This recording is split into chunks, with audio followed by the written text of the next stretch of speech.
जब महात्मा गांधी ने असहयोग का आंदोलन शुरू किया था, उस समय आप छात्र जीवन से ही उस आंदोलन के साथ जुड़ गए थे और फिर आपने लगातार आज़ादी की जो लड़ाई थी उसमें हिस्सा लिया। आपने यातनाएं झेलीं, जेल गए, लेकिन एक ये भी अनुभव है आपका कि आप गांधी जी के आश्रम में उनके साथ रहे। तो वो जो उस ज़माने की जो बातें हैं उस दौर की, वो हम आपसे जानना चाहेंगे। मैं पढ़ता था, वहाँ पढ़ाई कम होती थी, राष्ट्रीय के प्रति मरने मिटने की भावना बनाई जाती थी। राष्ट्रीय भावना से प्रेरित थे वहाँ के जितने विद्यार्थी थे, इतने प्रेरित थे। जब साइमन कमीशन बहिष्कार का आंदोलन निकला तो उसमें हम 200 लड़के निकले जुलूस में। चौड़ी के पास हमारा नेतृत्व करने वाला जो रविशंकर शुक्ल गिरफ्तार हो गए और हम लोगों को डंडे से खूब पूजा की, खूब मारे पीटे। लेकिन कमाल है, कोई भी लड़के रोते रहे, चिल्लाते रहे, आह करते रहे, लेकिन मैदान छोड़कर नहीं भागे। राष्ट्रीय भावना थी इन बच्चों में। उस समय आप कौन सी कक्षा में पढ़ रहे थे? मैं इस वक्त चौथी में पढ़ता था। मेरी उम्र इस वक्त 14 वर्ष की थी। चौथी अंग्रेजी में पढ़ता था, परीक्षा दे के बैठा था खाली। तो इसी बीच मुझको अटैच कर दिए। हाँ, सेठ गोविंद दास जी आए, प्रांताध्यक्ष थे हमारे। कानून नमक कानून भंग करने के लिए वो आए थे वो, तो उसके साथ मुझको अटैच कर दिए। उनको नमक बनाने में मत दिया, वो तो गिरफ्तार हो गए, लेकिन मुझको चौनी में लेके 1 घंटा रख के थप्पड़ मार के भेज दिए। ये 1930 के है नमक कानून घटना। 1932 में विदेशी वस्त्र आंदोलन चल रहा था। उस आंदोलन का संचालन डॉक्टर बघेल कर रहे थे। डॉक्टर बघेल वैसे रिश्ते मेरे काका थे दूर के। तो डॉक्टर बघेल ने कहा कि वॉलंटियर लोग गांव से कम आ रहे हैं, कम हैं, इस लड़के के नाम में जोड़ देता हूं।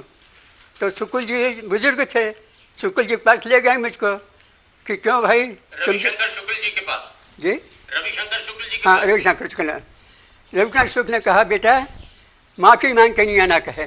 हाँ, बस इतने में कहने आया हूँ, आशीर्वाद देता हूँ कि जेल जाओ, माफ़ी मांग कर नहीं आना। इतना शुक्ल जी ने मुझ कहा। उनका चरण चुकी पर आया, मैं सत्याग्रह किया, गिरफ्तार होकर जेल चला गया। जेल में मैं 6 महीने रहा, 2 महीने हालत में रहा और 4 महीने सजा हुई। जेल से रिहा होने के बाद मैं कांग्रेस के सिपाही के नाम पर मुझको वहीं अटैच कर लिए कांग्रेस में। तो कांग्रेस में संबंधोलन में मैं काम करता रहा। 1940 में व्यक्तिगत सत्याग्रह चला। उसमें गांधी जी के द्वारा मंजूर किए हुए लोग भी सत्याग्रह करते थे, तो उस लिस्ट में मेरा भी नाम आ गया। मैं सत्याग्रह किया।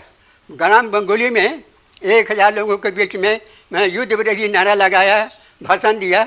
उसमें डॉक्टर बघेल और तोकसी स्थानीय वहाँ के लोग थे, करीब 1000 लोगों लेकर गए थे। हाँ, मैं फिर इसके गिरफ्तार नहीं हुआ। वैसा था जो गिरफ्तार नहीं होते थे। 1940 के आंदोलन में व्यक्तिगत उनको पहले दिल्ली जाना पड़ता था, तो वहाँ से मैं दिल्ली जाने के लिए रवाना हो गया। कुछ दूर गया हूँ कि और लोग भी थे जो गिरफ्तार नहीं, वो मेरे साथ हो गए। उसमें फुजल जी था, रामगोपाल भारती था और गिरिवर नायक थे। 3 लोग थे, मैं 4 लोग हो गए। चारों लोग हम लोग दिल्ली जाने लगे। कंवर्धर के आगे आदिवासी क्षेत्र है, भूमि बिछिया, आज ये जंगल से घिरा हुआ क्षेत्र है। तो वहीं हम लोगों को रहने का व्यवस्था किया। वहाँ हम लोग गली के चौक साफ किए, तालाब घाट साफ किए। उसके बाद स्नान करने के बाद हम लोग को एक आदिवासी के घर में ठहराया गया था। तो वहाँ हमारे खाने की व्यवस्था की। खाने के लिए बेचारे इतने गरीब थे वो लोग, उसके कुकरे मुर्गी कुत्ता यही उनका परिवार था। और भाजी व भात 4 थाली में निकाल के दिए। वो इतना भोजन था कि 2-2 आदमी के खाने का था। हम लोगों ने कहा दादा खाना ज़्यादा है, दादा निकाल लीजिए। कहे नहीं बाबा, आप लोग देवता हो, जूठन छोड़ दीजिए, हम प्रसाद पालेंगे। यानी कितना भावना, ईश्वरीय भावना बना गया सुबह को, ये मेरे हृदय में काम किया। ये गांधी का आशीर्वाद था।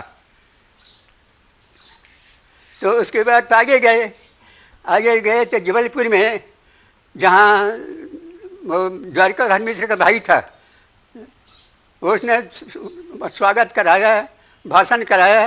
वहाँ भी हम लोग गिरफ्तार नहीं हुए, वहाँ से आगे चले गए, सागर में गिरफ्तार हुए, आए रायपुर में रखे 15 रोज, फिर छोड़ दिए। इस तरह 3 बार मैं सत्याग्रह किया, तीनों बार मुझको रायपुर जेल में ला के छोड़ दिया।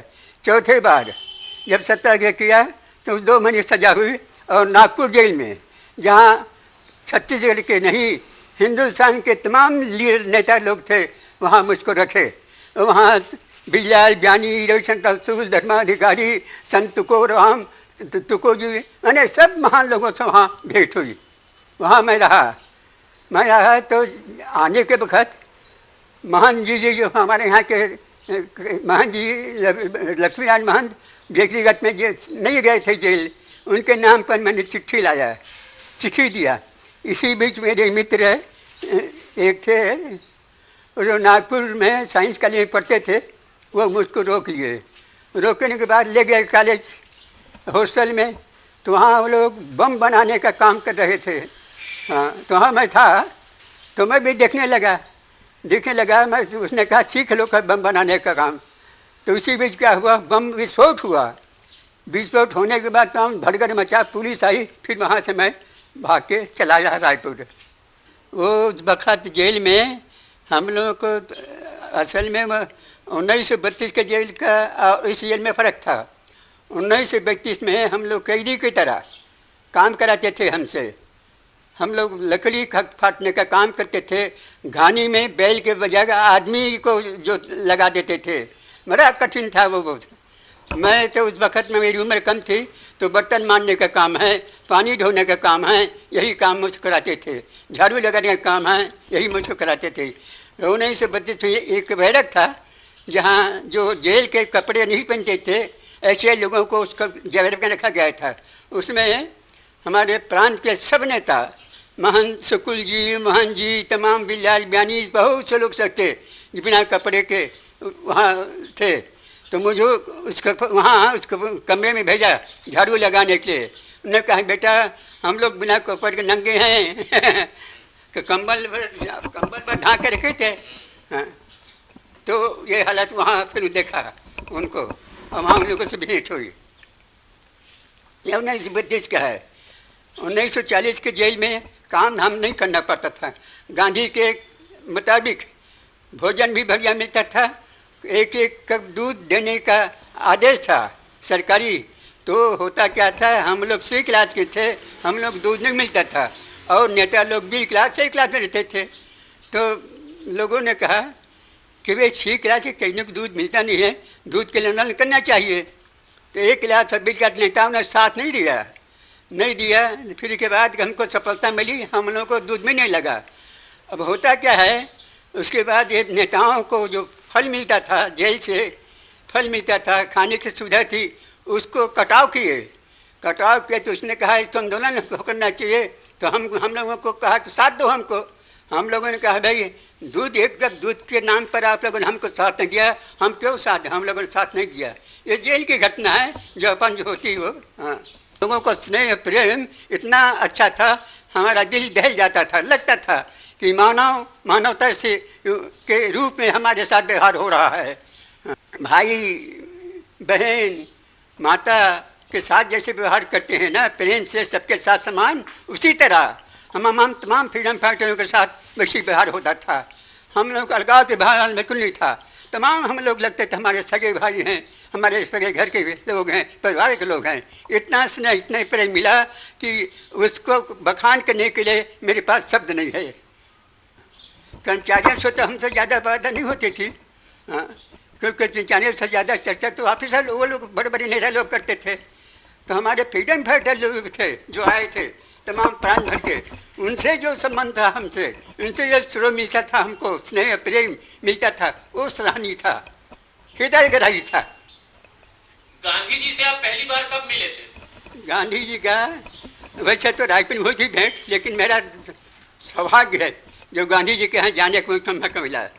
मुझको प्रांतीय सरकार ने ग्राम उद्योग ट्रेनिंग के लिए वर्धा भेजा। वर्धा में गया। वर्धा में मधुमक्खी पालन का जो क्रिया है, शिक्षा है, वो सेवागार में होता था। तो सेवागार में मुझको भेजे उसी के नाम पर। तो मैं गया सेवागार में। सरांग में रहे तो रहने नहाने की सारी व्यवस्था गांधी जी के यहाँ किया। गांधी जी के यहाँ रहने लगा मैं, खाना पीना भोजन सब गांधी जी के साथ।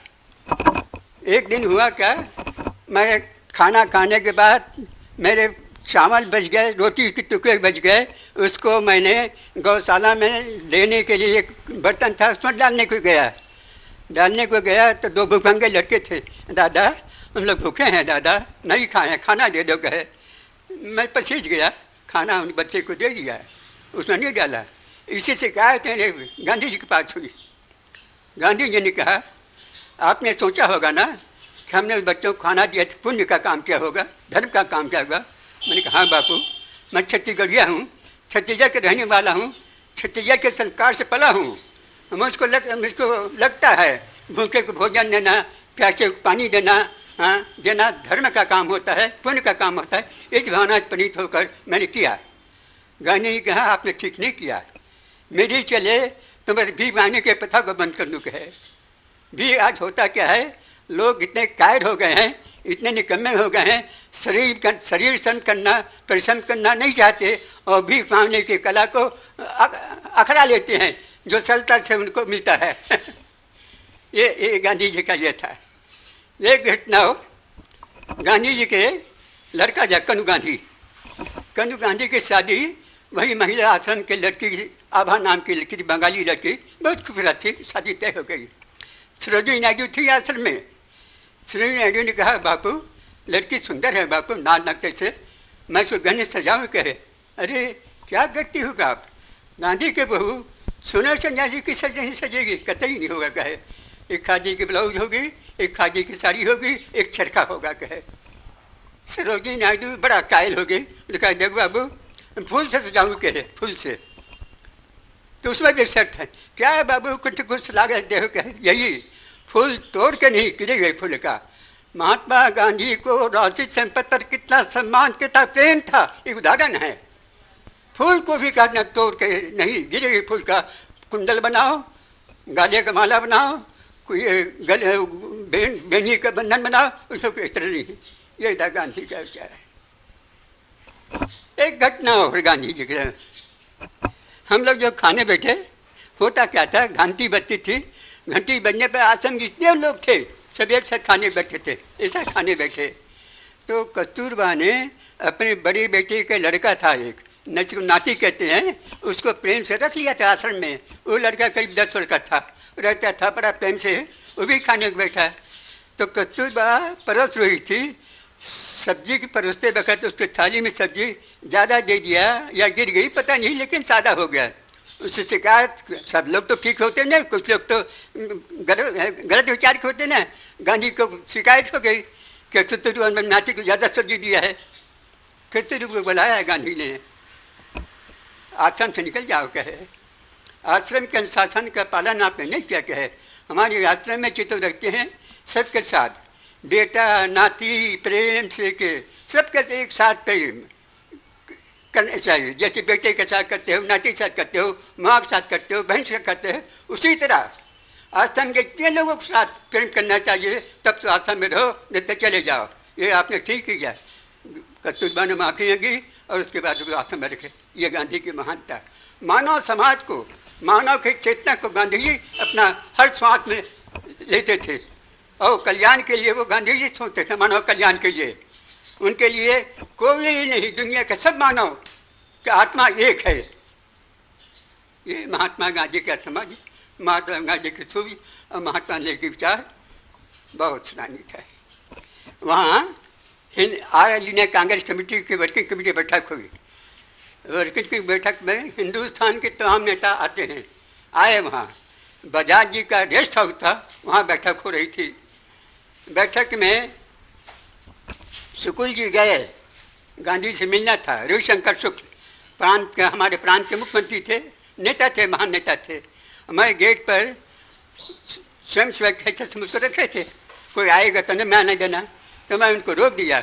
शुक्ल जी थोड़ा रुष्ट हो गए। मैंने कहा महाराज आपको प्रणाम है, आप अपना स्लिप दे दीजिए, मंदिर जाके पूछ लेता हूँ, अनुमति मिल जाएगी तो आपको जाने के लिए जाने दूँगा। एक चिट्ठी दिए, वो उनको मिल गई अनुमति अंदर जाने के लिए, गांधी से मिले। आने के बाद उनने पीठ ठोका, बेटा मान गए तुम सही सिपाही हो करके। एक घटना। दूसरी घटना है, कार्यकारिणी में एक प्रस्ताव था, बहुत महत्वपूर्ण प्रस्ताव था। प्रस्ताव पर बोलना था। आचार्य कृपलानी थे, प्रोफेसर थे, कांग्रेस कमेटी के जनरल सेक्रेटरी थे, ऑल इंडिया कांग्रेस कमेटी के। कृपलानी को गांधी ने कहा, अरे भाई कृपलानी चाय पी लो। चाय का महत्व बताया, कितना महत्व है चाय उसका। कृपलानी को कहा गांधी जी चाय बोलो। कृपलानी समझ गए इस प्रस्ताव पर मुझको ये करना है। तो मतलब चाय के महत्व को बताया, कितना महत्व है चाय का। हाँ, ये घटना है।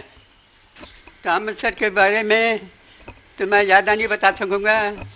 हाँ, इतनी बात जरूर है कि तमस्कर दुर्ग जिले के महान नेता थे, सम्मानित थे, और उसकी बड़ी हिम्मत होती थी। वो हर क्षेत्र में, राजनीति के हर क्षेत्र में हिम्मत से, बहादुरी से आगे आते थे। हाँ, कायरता की बात उसके मन में नहीं थी। हाँ, इसलिए लोग बड़े पूछते थे तमस्कर को। तमस्कर की एक आवाज़ में हजारों लोग जुट जाते थे। वहाँ भिलई में जब कारखाना खुला तो जिनकी ज़मीन निकली थी, जिनका घर टूटा था, उनको मुआवजा नहीं मिल रहा था, और वो तय था कि वहाँ के जिनका ज़मीन निकलेगी, जिनका घर टूटेगा, उसके परिवार के लोग नौकरी दी जाएगी और ज़मीन का मुआवजा दिया जाएगा। ये सब नहीं दिया जा रहा था। तो उसमें तमस्कर, डॉक्टर खूबचंद बघेल और ठाकुर प्यारेलाल सिंह एक संगठन करके एक जुलूस निकाले। इतना बड़ा जुलूस था, 16,000 लोगों का था। और जुलूस का सर रहते हैं, बस सरकार कांप गई, और सरकार कांपने के बाद उन्होंने उनके मांग की पूरा किया। ये महानता था तमस्कर और डॉक्टर बघेल में। तो ठाकुर प्यारेलाल सिंह और एक नाम न भूलना, हम 2 नेता थे, और मैं उनके साथ सिपाही था। दौरा में गए तो गाड़ी को आदिवासी के पीछे पीछे दौड़ने लगा। अरे इधर जाए उधर जाए दौड़े हम आदि लोग। तो दौड़ा, अरे भाई छाल चमकत है, गाड़ी है, छाता बंद करके आदिवासियों को ये मजाक था वो, जानबूझ के वो। हाँ, ये घटना थी उसी चुनाव का। हाँ, जब भारतवर्ष आजाद हुआ, हाँ, 15 अगस्त 1947, हाँ, आप कहाँ थे? आप अब उतना ख्याल तो नहीं आ रहा है, कितना डिटेल्स नहीं बता पाऊंगा आपको, लेकिन महान खुशी का दिन था। लोगों ने बड़े दिल से, हृदय से, मन से उस उत्सव को मनाया, और लोगों को लगता था कि अब हमारे राज, हिंदुस्तान में हमारा राज हो गया है। और उनको कल्पना था कि हमारा राज होने के बाद हम लोग गरीबी दूर होगी, हम लोग भूखे नहीं रहेंगे, कपड़ा मिलेगा, रहने का मकान मिलेगा, शिक्षा के लिए व्यवस्था होगी, और दवा दारू की व्यवस्था होगा, तमाम मानव जीवन के लिए जरूरी चीज़ें वो सब प्राप्त होगी, और उसमें सहूलियत मिलेगा हमको, उसमें दुराव नहीं है। ये भावना से लोग जुड़े थे। लेकिन उसके बाद आज़ादी मिलने के बाद, स्वराज मिलने के बाद लोग निराश हो गए। जितनी बातें हम लोग सोच के रखी थी, जितनी बातें हो रहा था, वो सब लुप्त हो गया, नहीं हुआ। इसे बड़े दुख हुए थे। फ्रीडम फाइटर भी जो आज़ादी की लड़ाई में लड़े हैं, वो भी बड़े दुखित हैं। हाँ, हम इसीलिए आज़ादी के लिए नहीं लड़े थे कि ये सब हो रहा है। आज तो मुझको कहने में हिचक नहीं होती, मेरे राष्ट्र का चरित्र गिर गया है, राष्ट्रीय चरित्र गिर गया है, ये कहने में मुझको शंका नहीं होती। महान लोग, गांधी के विचारों का विचार आज होता तो देश कहाँ पहुँचता। हम गांधी को भूल गए, लेकिन गांधी को दुनिया के लोग मांग रहे हैं। अमेरिका में कॉलेज और स्कूलों में इस बात की होड़ लगी है कि गांधी की अहिंसा के विषय पर लोगों को पढ़ाया जाए। 3 कहाँ मैं से 3-4 जगह तो कैदी रिहा कर दिए, नाम भूल जाता हूँ। हाँ, यानी सारे दुनिया के सारे राष्ट्र आज गांधी के रास्ते को स्वीकार कर रहे हैं, गांधी के रास्ते पर चल रहे हैं, गांधी को मार नहीं देता। एक स्कूल है जहाँ 10,000 लड़कों ने हड़ताल किया, हड़ताल करने उन्होंने कहा स्कूल का नाम गांधी के नाम रखा जाए, और हुआ गांधी के नाम पर स्कूल रखा गया। बीच सब का हाल है। तो हमको इस बात का गौरव है कि चाहे जो हो, गांधी को भले हम लोग दूषित करते, गांधी को भूल गए, गांधी के रास्ते पर नहीं है, कि दुनिया के लोग गांधी के रास्ते पर चल रहे हैं। आज गांधी जी ने दुनिया वालों को एक नई चीज, एक नया रास्ता दिया। आज अंग्रेज जो तमाम शस्त्रों से सजे थे, गोला बारूद सजे उसके विरोध में गांधी ने कोई हथियार नहीं, न ढाल नहीं, न तलवार नहीं, बिना हथियार के गांधी जूझे, और जूझने के बाद आत्मशक्ति के ताकत पर आज़ादी लाई गांधी ने। ये गांधी की महानता है जो दुनिया में किसी ने नहीं किया है। दुनिया का एक महत्वपूर्ण इतिहास गांधी रचा। आज़ादी के लिए हाँ, 2 लोग तो मेरे खास लोग थे, भुजबल सिंह और जगन्नाथ। हम लोग 24 घंटे गांव-गांव में जा के दौरा करते थे, हर मनुष्य से, हर लोगों से मिलजुल के, क्या गरीब क्या अमीर का कोई, सबसे मिलकर जन जागृत करते थे, राष्ट्र के प्रति भावना उनकी प्रेरित करते थे। क्या रात क्या दिन। यहाँ तक के मैं बताऊँ आपको, 15 अगस्त के पहले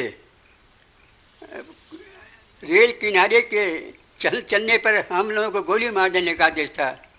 और हम लोगों को वक़्त तो था कि डू और डाई मरो करो मरो का जो ये था लिस्ट था, बम्बई से वो मुझको मिल गया था, लिस्ट मेरे पास था। इसलिए मेरे वो दोनों दोस्त गिरफ्तार हो गए, और मुझको गिरफ्तार करने के लिए सार्जेंट आया। तो सार्जेंट को पता लग गया कि गांव में नहीं है, वो सिलियारी में गया है, सिलियारी राइट पर आने के लिए।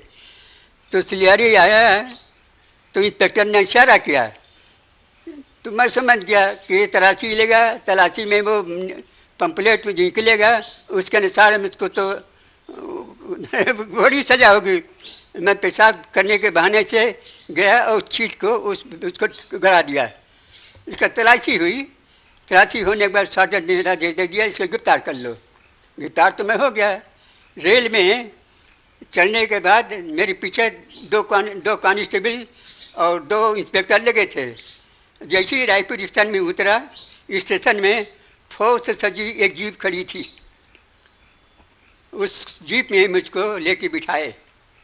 वो जीप इसलिए था, श्याम मुखर्जी था, क्रांतिकारी था, हिंदुस्तान का माना हुआ, उसको गिरफ्तार करके ये ले जाने के लिए जीप आई थी फौज से सजा। तब उसको जेल जाना था, मुझको जेल जाना था, इसलिए उसी जीप में मुझको बिठा के ले गए। लोगों को बड़ा ताज्जुब हुआ, इनके गिरफ्तार करके जेल खाने ले जाने के लिए जीप फौज से जीप में ले गए। असल में बात मेरे लिए नहीं था, मुखर्जी के लिए था। एक परिवार से मुझको आर्थिक सहायता मिलती थी, 15 रुपया महीना। वो आर्थिक सहायता से घर के कुछ त्रुटियाँ पूरी हो जाती थी। और हम लोग गरीबी से हम घर चलाने वाले लोग थे, इसलिए दिक्कत नहीं होती थी। हाँ, हरिजन लड़का था, ऐसा कोई नहीं था, बीमार था। गांधी इस लड़के को ले आए आश्रम में। आश्रम लाने के बाद अपनी भाई कस्तूरबा से कहा, बाजू कमरा खाली कर दो, तो यह लड़का रहेगा। कस्तूरबा ने, हाँ तुम्हारा लड़का है ना? अरे भाई मेरा लड़का तुम्हारा लड़का नहीं होगा क्या? ये गांधी ने कहा उसको, और लड़के को रखा और बता दिया लड़का बीमार है, सोच क्रिया के लिए बर्तन रख देना और उसको साफ कर देना, साफ कर दिया करना। वो होगा, सोच क्रिया रख दिया था। साफ करने के लिए आनाकानी करने लगी कस्तूरबा। वो गांधी जी समझ गए। गांधी ने कहा ऐसा करो, काम ज़्यादा है, तुम घर का काम करो, मैं करता हूँ कहे। तो उसके बाद गांधी ने मल मूत्र उस बच्चे का जब तक रहा तब तक साफ किया। ये गांधी की महानता है। और ज़बरदस्ती नहीं किया कस्तूरबा को तुम फेंको डालो, भावना का उसने समझ गया, भावना को उसे कवर किया। ये गांधी की महानता। दूसरी घटना है, गौशाला में रात को 12 बजे देखने गए, तो गौशाला में गाय चराने का लड़का करीब 12 वर्ष का सोया था। कुछ नहीं, एक लंगोटी पहना था, एक छोटा कपड़ा बदन में डाला था। सर्दी के दिनों में वहाँ वर्धा में काफ़ी ठंड पड़ती है। काँप रहा था लड़का। अरे बेटा ठंडी लगती? क्या करूँ बाबा, कपड़ा नहीं है, गरीब भूख है। गांधी जी आए, कस्तूरबा से कहा वो तुम्हारा पुराना गट्ठा है ना पुराने साड़ियों का, लाओ उसको दो कहे। 2 साड़ी मांगा। एक साड़ी को बिछा के वेस्टेज पेपर जो होता है अखबार का उसको बिछाया मोटा पर, और परत ढांक के उसको सिलाई कर दिया, रजाई बन गई। इसको दूसरे का रजाई, 2 ठो रजाई बना के बच्चे को दिया, बेटा एक में सोना एक में ओढ़ना। ये गांधी की महानता, गांधी के प्रेम। गांधी का प्रेम सेवा में था। हमको हमारे परिवार वालों ने रोक टोक नहीं किया, उनको खुशी हुई। हम जा रहे थे तो हमारा शानदार स्वागत किए। जब हम जेल जाने के तैयार हुए तो घर के लोग आरती किए, पूजा किए, और सम्मान किए, ये लगा के बंधन में माला पहना के।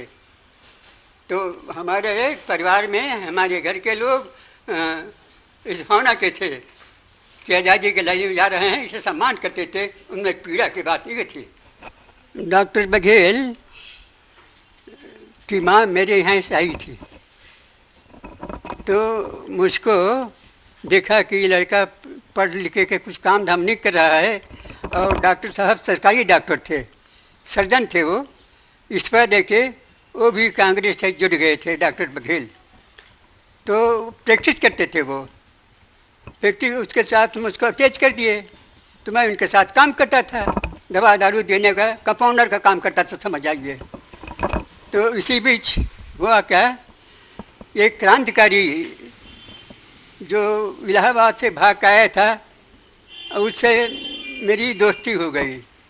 दोस्ती ऐसी हुई, एक लड़का था रामेश्वर पांडे नाम का, वो मैं दोनों एक साथ पढ़ते थे, और दोनों कुछ चीज़ें बनाने का सीखते थे।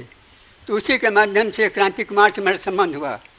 क्रांति कुमार हमको कहने लगा कि बम बनाने की क्रिया हम बताते हैं, हम आपको सामान देते हैं, आप लोग तैयार हो कि नहीं? हम लोग तैयार हो गए। तो हमारे दवाखाने में, डॉक्टर बघेल के दवाखाने में बम बनाने के सामान और 2 पिस्तौल ला के रखे, ज़रूरत पड़ने पर हम लोग इसको प्रयोग करेंगे। के होता क्या है, थॉमस सर के बारे में आपने कहा ना, थॉमस सर आया और उसने कहा डॉक्टर साहब ईद राघवेंद्र राव को मार के आ जाए दुर्गा कहे। ईद राघवेंद्र राव उस वक़्त क्या था, महान कांग्रेस का महान नेता था। वो कांग्रेस के वो सरकार के सलाहकार हो गए थे, राजमंत्री हो गए थे, इसलिए मारने की बात कही। तो मैंने कहा ठीक है, मैं मार के आता हूँ, मुझको एक पिस्तौल दे दीजिए, उसमें 6 बोर के वो दे दीजिए कहे। तेरे बड़े बेटा बात करते हैं बड़ी दूर दूर की। पिस्तौल तुम्हारे पास पोटेशियम साइनाइड दवा होती है जिसको खाने से लोग मर जाते हैं, वो दवा तक नहीं होगी और तुम पिस्तौल की बात करते हो कहे। मैंने कहा है डॉक्टर बिल्कुल ताजुब हुआ, अरे स्टॉक में मैंने पोटेशियम साइनाइड नाम की दवा लाई नहीं है, कैसे स्टॉक में होगा? तो उसने कहा दिखाओ कहे। तो डॉक्टर साहब समझे पोटेशियम साइट्रेट को साइनाइड समझ हो गया। तो सच में देखा पोटेशियम साइनाइड था। देखने के बाद डॉक्टर साहब बहुत नाराज़ हुए मुझसे, बहुत नाराज़ हुए। वो मुझसे बताओ 1 महीने तक बोलना बंद कर दिया, ये लड़का हमको फांसी में चढ़ाएगा, धोखा देगा हमको, ऐसा नहीं कहा डॉक्टर साहब ने। और उस कमरे में जो थी ना बम बनाने का सामान, वो फेंकवा दिया, पिस्तौल भी दूसरे को दे दिया। ये सब मेरे जीवन की घटनाएं हैं साहब, जो आपको छुपाने जो घट के बता रहा हूँ। डॉक्टर खूबचंद बघेल वो गांधीवादी थे, गांधी विचार के पोषक थे, और उनको विश्वास था गांधी के रास्ते पर ही देश के तरक्की होगी, देश को आज़ादी मिलेगी, देश का विकास होगा। इसलिए वो नाराज़ थे मेरे से और कुछ नहीं। क्रांतिकारी विचार से सहमत तो रहते थे, लेकिन उस तरह नहीं चाहते थे। वो महान गांधीवादी थे। वो तो अपने पूजा के कक्ष में गांधी की मूर्ति रखे थे, गांधी की पूजा करते थे। एक दिन हुआ चूहे ने रस्सी काट दिया तो चूहा मूर्ति नीचे गिर गया, फूट गया, लेकर रोने लगा। डॉक्टर बस रोने लगा, तमाम परिवार इसलिए दौड़ के चले आए, क्यों रो रहा है, क्या बात है? कि हो गया, मेरे देवता मर गया, मेरे देवता मर गया, ऐसा कहते रहे। इतने थे डॉक्टर साहब गांधीवादी। ये व्यक्तिगत घटना है, सब घर में जो घटना हो रही है वो सब बता रहा हूँ आपको। पुलिस वाले लोग मेरे से इतने घबराते थे, मैं बताऊँ आपको, जेल से निकलने के बाद मुझको नज़र कैद रखे थे। नज़र कैद रखने का मतलब ये होता था कि मैं गांव छोड़ के जाऊँ तो मेरे गांव में जो पुलिस थाना है वहाँ मुझको जाके रिपोर्ट देना पड़ता था कि साहब मैं फलाने काम से उस गाँव में जा रहा हूँ। तो जिस गांव में जाऊँ उस गांव के पुलिस थाने को बताना पड़ता था कि मैं हाँ उस काम से आया हूँ। तो इस तरह 2 साल तक मैं निगरानी शुदा बदमाश रहा। उसमें इतनी परेशानी, इतना कष्ट हुआ, मैं जीवन में कभी नहीं भुगता था। ये मेरे जीवन का सबसे महत्वपूर्ण घटना है।